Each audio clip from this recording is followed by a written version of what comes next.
आज हम अबंडेंस पर बात करते हैं, मनी पर बात करते हैं, मनी फ्लो पर बात करते हैं।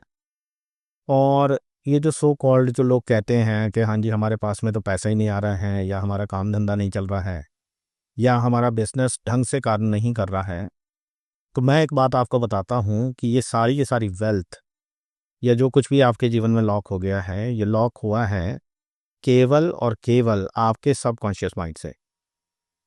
आपका मन कहीं ना कहीं चिंता में, कहीं ना कहीं तनाव में, कहीं ना कहीं स्ट्रेस में, कहीं ना कहीं नेगेटिव इमोशंस में, नेगेटिव एक्सपीरियंसेस में, या ऐसी अनवांटेड परिस्थितियों में कहीं ना कहीं फंस गया है, जिसकी वजह से आपका ये जो अबंडेंस है ये बैकग्राउंड में चली गई है।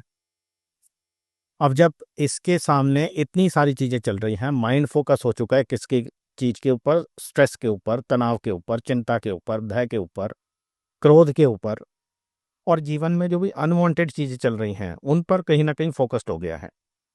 जब वो जिस चीज पर फोकस्ड है तो कैसे वो चीजें आ जाएंगी जिन पर वो फोकस नहीं है।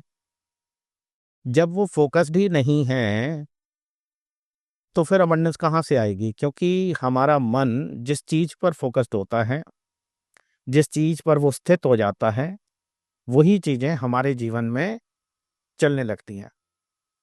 अब जो भी स्ट्रेस है 24 घंटे आपके माइंड के अंदर वही चल रही है।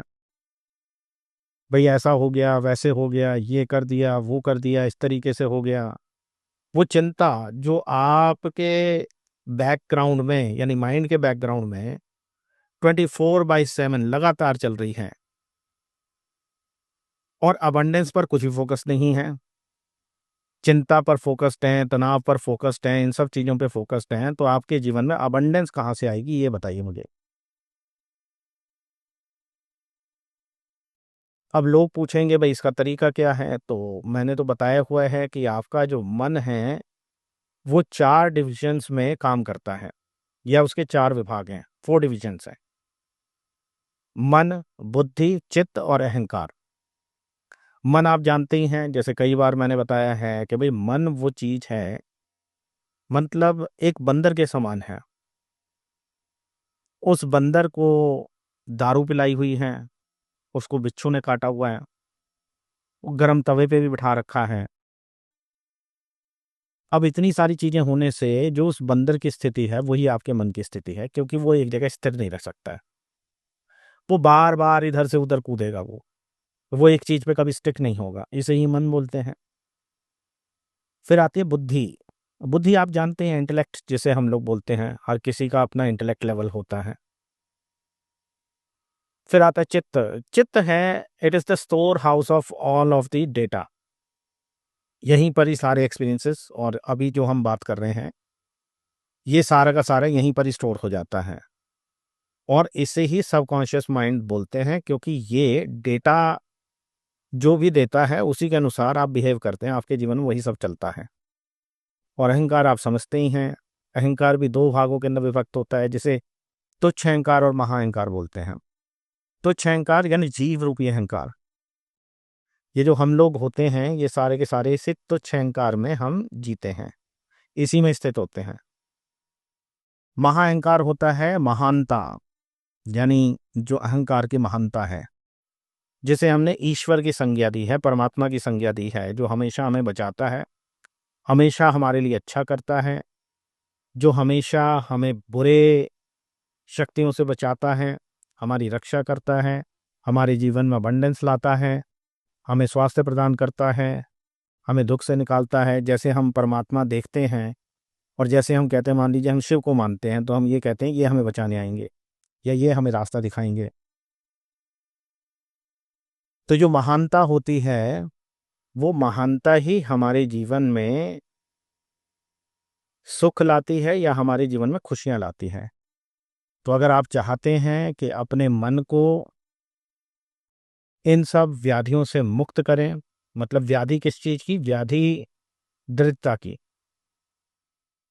व्याधि ये जो आपको रोग लग गया है, जिसकी वजह से आपका काम धंधा, आपका बिजनेस, आपकी अबंडेंस, मनी फ्लो सब का सब लॉक हो गया है या ब्लॉक हो गया है। तो इसके लिए क्या है कि आनंद में आना पड़ेगा, आनंद में जीना सीखना पड़ेगा। पर वो ऐसे नहीं होगा। कॉन्शियसली अगर आप करेंगे तो कॉन्शियसली ज़्यादा टाइम वो चीज़ आपको रिजल्ट नहीं दे पाएगी, क्योंकि सब कॉन्शियस में जब तक वो शिफ्ट नहीं आएंगे, जब तक वो चेंजेस नहीं आएंगे, यानी जिसे आप अचेतन मन बोलते हैं, जब तक अचेतन मन से आप इन सब चीज़ों को वॉश आउट नहीं कर दें, तब तक आपका मन बिल्कुल भी अबंडेंस को पैदा नहीं कर सकता है। तो इसमें मैं तरीके आपको बताऊंगा कैसे कैसे आप अपने मन को आप ट्रेन कर सकते हैं, उसको आप शिफ्ट कर सकते हैं, उस अचेतन मन को कैसे आप जागृत करके उसमें ये जो कुछ भी भरा हुआ है उसे आप कैसे निकाल सकते हैं। क्योंकि चित्त के क्लीन होते ही आपके जीवन में परिवर्तन आ जाएंगे, कर्मास वहीं पर ही डिसॉल्व हो जाते हैं।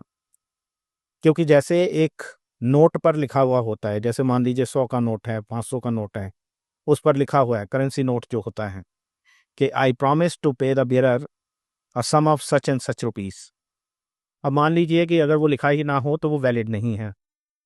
तो ऐसे ही चित्त में जो रजिस्टर हो चुका है, चित्त में जो लिखा जा चुका है, चित्त में जो कुछ भी अंकित हो चुका है, अगर चित्त में से वो क्लीन हो जाए तो कर्म वहीं पर ही डिसॉल्व हो जाते हैं, फिर उनका कोई औचित्य नहीं रह जाता। यही जो हमारे मास्टर्स थे, यही जो हमारे जो एल्केमिस्ट थे, यही एनलाइटेंड थे, यही जो सब कॉन्शियस को चेंज कर पाते थे, उन्हें ही हम लोगों ने महापुरुष कहा है। तो अगर आप चाहते हैं इस तरीके की विद्या सीखना, तो हम लोग कोर्सेज वगैरह भी सिखाते हैं। आप क्लासेस ज्वाइन कर सकते हैं, आप कोर्सेज ज्वाइन कर सकते हैं। अधिक जानकारी के लिए आप दिए गए नंबरों पर आप संपर्क कर सकते हैं। जय माता दी।